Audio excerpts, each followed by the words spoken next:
એક મૂળાક્ષર લીધો છે, બરાબર? એમાંથી બે શબ્દો અને બે માં એક ઉમેરી એટલે 3 શબ્દો બનાવ્યા છે. તો આ રીતે 2 માં 3, 3 માં હજી એક મૂળાક્ષર ઉમેરી અને 4 શબ્દો બને. આ શબ્દ સાંકળ આખી બને. આપણે શીખવાનું છે કે 2 માં 3 શબ્દો છે એ બનતા જાય. આ જે શબ્દો છે એ દરેક શબ્દના અર્થ થાય છે, અર્થસભર શબ્દ છે. અહીંયા શબ્દ એવા જ લીધા છે કે જેના અર્થ નીકળતા હોય, બરાબર? જોઈએ આપણે ક મૂળાક્ષર લીધો છે. આ જ રીતે તમે પણ એક્ટિવિટી કરી શકો, નવા શબ્દો બનાવી શકીએ. શબ્દ જોતા જઈએ સાથે એના અર્થ પણ જોતા જઈએ. ચાલો, કટ એટલે કાપવું, કટક ટકા કરો. કપ છે એ વસ્તુ છે. કપટ ના આને મારી યારે કપટ કરી. કળ વળવી. આપણને કંઈક દુખે ને તો આપણે એમ કે મને કળ વળે છે, દુખવાના અર્થમાં. કળશ એટલે એક પાત્ર, વસ્તુ આવે. હા. કન આપણે એમ કે ક્યાં જાવું, તો ઘણા એમ કે કન જાવું. હા, તો ક્યાંના અર્થમાં છે. કનક એટલે સોનું થાય. શું થાય? સોનું. કફ જે આપણને ગળામાં જામી જાય એ કફ. કફન સબને જે ચાદર ઓઢાયેલી હોય, બરાબર, એને કફન કહેવાય. કંઈક કરવું, બરાબર? ચલો, કરમ એટલે કાર્ય થાય. હા, જેવું આપણું કરમ, બરાબર, એવા આપણા ભાઈ. આપણે કહીએ ને કે જેવું કરમ કરશો ભગવાન એવું તમને ફળ આપશે. કરમ એટલે કામ, કાર્ય. કક્ષ એટલે ખંડ, વર્ગખંડ.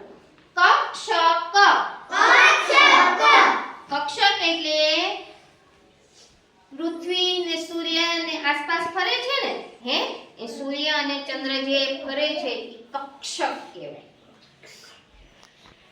તારામંડળમાં શું કહેવાય? કક્ષક.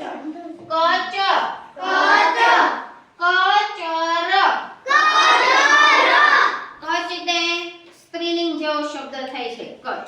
અને કચર આપણને આપણા દાદી ને ઈ કહેતા હોય કે કઈક આ હાથ પગ દુખતા હોય તો એમ કે અહીંયા કચર ને, અહીંયા કચર ને, એટલે દબાવવું. શું થાય? દબાવવું. ચાલો, કબ એટલે ક્યારે.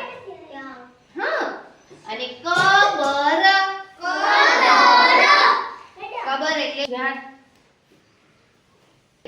બરાબર? અને એના ઉપર એની જે સમાધિ કરે ત્યારે એને કબર કહેવાય.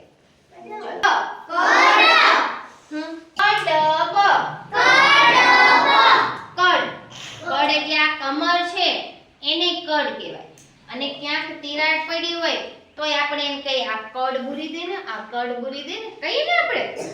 અને કડબ એટલે નીર, નીરણ, જે આપણે ઢોરને ખવડાવીએ છીએ ને ઈ કડબ. જોઈ છે ને? આપણે બધાએ જોઈ છે. ચાલો, કલ એટલે કાલ, બરાબર ને? હા. કલમ એટલે પેન. કઠ આપણે નવા બૂટ ને લીધા હોય ને, હે, એટલે આપણને અંદર દુખે, એને આપણે કઈ કઠવું કહીએ ને. બીજા એના ઘણા અર્થ થાય. કઠણ એટલે કે જે પદાર્થને આપણે દબાવી ન શકીએ, હે, એને કઠણ કહેવાય. આ ફૂટ છે તે કેવી છે? કઠણ છે. ચાલો, કણ એટલે નાના રજકણ જે છે એને કણ કહેવાય. કણક જે ચોખાને એની જે કણકી હોય, ઘઉં ને ચોખાની જે કણકી હોય ને એને આપણે કણક કહીએ ને. હા, અને બીજું કણક એટલે આપણે જે લોટનો પિંડો બાંધ્યો હોય ને ઈ લોટના પિંડાને કણક કહેવાય. કણક. ચાલો કદ. કદ એટલે નાનું મોટું, ઊંચાઈ. નાનું મોટું ઈ કદ કહેવાય. કદમ એટલે પગલું, ડગલું. કદમ એટલે પગલું. તો આપણે જોયા તો દરેક જે અહીંયા શબ્દ છે એ